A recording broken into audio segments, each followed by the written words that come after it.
বরুণ সাহেব মেডিকেলের এমার্জেন্সি ওয়ার্ডে চাকরি করত বহুদিন থেকে। লোক হিসাবে তিনি ছিলেন সাদাসিধে ও সহজ সরল। সংসারে তার সন্তান আর বউ ছাড়া কেউ ছিল না। তার পেশাটা মানব সেবা হিসাবে নিয়েছিল, তাই তিনি সংসারে সময় দিতে পারত না। আজকে একটা রোগী এসছিল, অবস্থা খুব খারাপ। আপনজন বলতে তার কেউ ছিল না, হাতে টাকা পয়সাও নেই। কি বিপদে!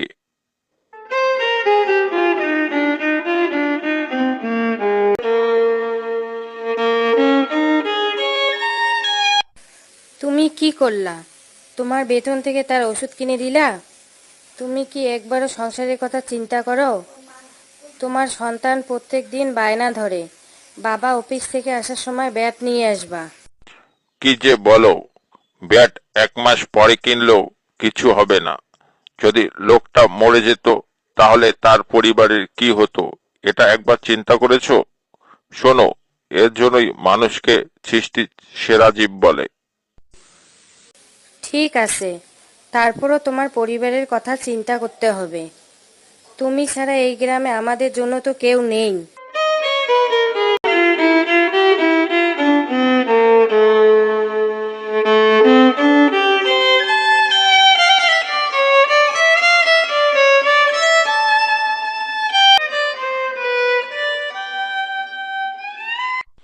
ভাত দাও, আজ অফিস যেতে দেরি হয়ে যাচ্ছে। প্রায় 1:30 বেজে গেছে। Emergency duty. কি হলো, এখনো রান্না হয় নাই? যা হয়েছে আমাকে তাই দিয়ে দাও।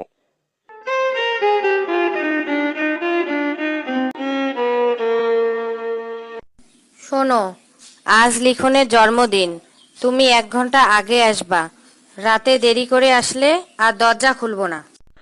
ঠিক আছে, তুমি মনে করে আমাকে একটা ফোন দিও, তাহলে আমি চলে আসব। ঠিক আছে, আসার সময় ছেলের জন্য কিছু নিয়ে আসিও। এই বলে বরুণ সাহেব বাড়ি থেকে অফিসে চলে গেলেন।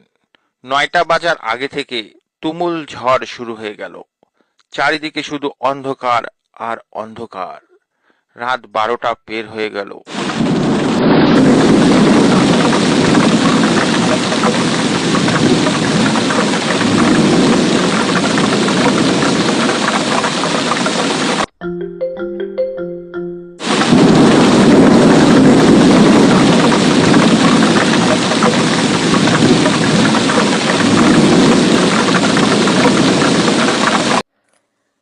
হ্যালো, তোমার অফিসের সামনে সবকিছু ঠিকঠাক আছে কি?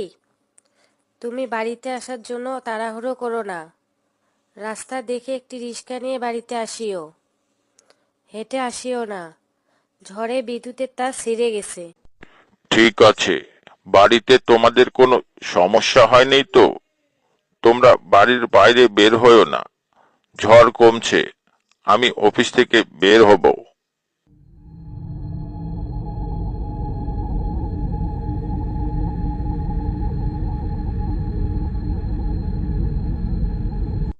এত রাতে কি আর রিক্সা পাওয়া যাবে?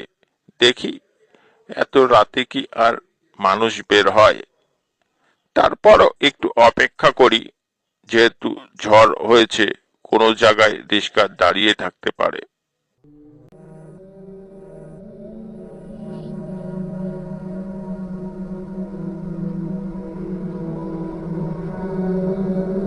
মশাই, কোথায় যাবেন? উঠে পড়ুন আমার রিস্কায়, দিয়েন ভাড়া যত হয়। আমি পালপাড়া মন্দিরের কাছে যাব মশাই। তুমি ভাড়া কত নিবা বলো, আগে ভেজাল মিটিয়ে নেওয়া ভালো। মশাই উঠেন, 40 টাকা দিয়েন। ঝড় বৃষ্টির দিন, বুঝছেন তো।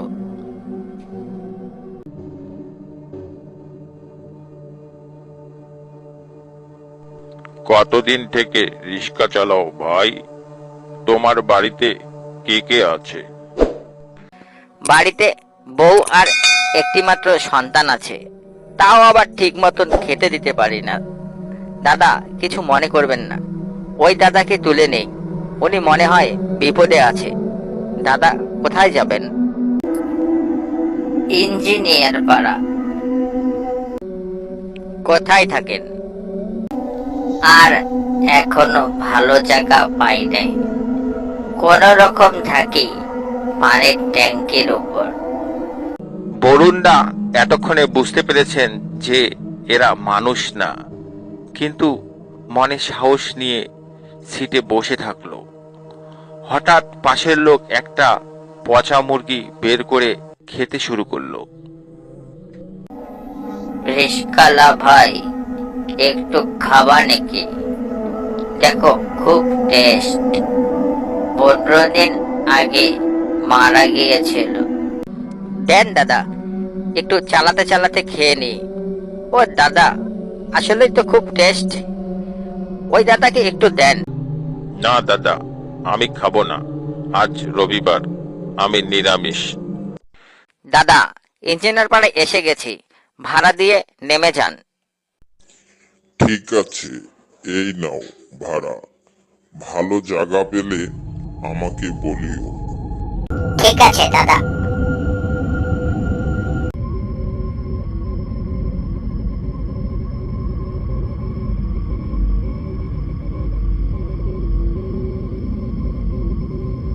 দাদা, আপনি বলেছিলেন কতদিন থেকে আমি রিক্সা চালাই। আমি 11 বছর আগে মূলাটোলে থাকতাম, এখন থাকি গোরস্থানে। দাদা, দাদা আপনি কোথায় থাকেন? আমি থাকি পালপাড়া, বড় মন্দিরের বটগাছের। আপনি তো ভাগ্যবান, এখনো মন্দিরের ভিতরে থাকতে পারেন। আমি তো 5 বছর আগে রোড অ্যাক্সিডেন্টে মারা যাই, তারপর 3 দিন মেডিকেলের মর্গে পড়ে থাকি। বউ খোঁজ পেয়ে আমাকে নিতে আসে।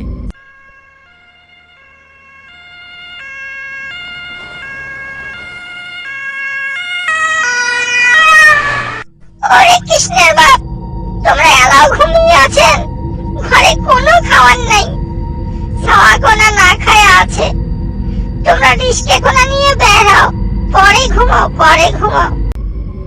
দাদা, আর মরেও শান্তি পেলাম না, কি করি? আবার রিক্সা নিয়ে বের হলাম। আগে বাড়িতে থাকতাম, এই শ্রাদ্ধ করার পর আর বাড়িতে ঢুকতে পারি না। দাদা, বাপরে বাপ, মন্দিরের পিছনে বলিনি, ভগবান যদি রক্ষা করে। আগে বাড়ির সামনে যাই। বরুণদা মন্দিরের সামনে যেই রিস্কা আসে, দৌড়ে গিয়ে মন্দিরের ভিতর ঢুকে দরজা বন্ধ করে দেয়। সে রিস্কাওয়ালার সাথে কথা বলে বুঝতে পেরেছে যে সে মন্দিরে ঢুকতে পারে না।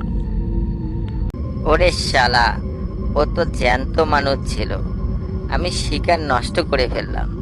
হায়রে যুগ, কুকুর চেনে না যেমন মেথর, ভূত চেনে না তেমন মানুষ।